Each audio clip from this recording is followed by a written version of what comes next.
চারিপাশে চাকরি চাই, চাকরি, সরকারি চাকরি 5 লক্ষ আমরা চাই অ্যাপয়েন্ট করতে।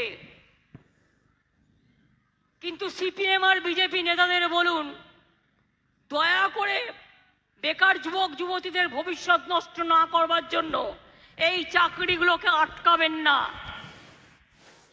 ভোটে গিয়ে কথাগুলো বলুন, কোর্টে যে কেউ যেতে পারে, এটা তার সাধারণ অধিকার।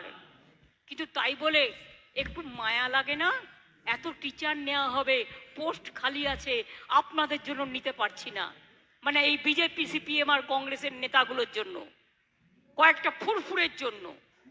প্রজাপতি ফুরফুরে উড়ে বুড়ে বেড়াচ্ছে, চাকরি পেলে তাদের লোকসান। তারা চায় না পুলিশে লোক নেওয়া হোক। 60,000 পুলিশ রিক্রুটমেন্ট হবে, প্রায় 1 লক্ষের মতো টিচার রিক্রুট হবে।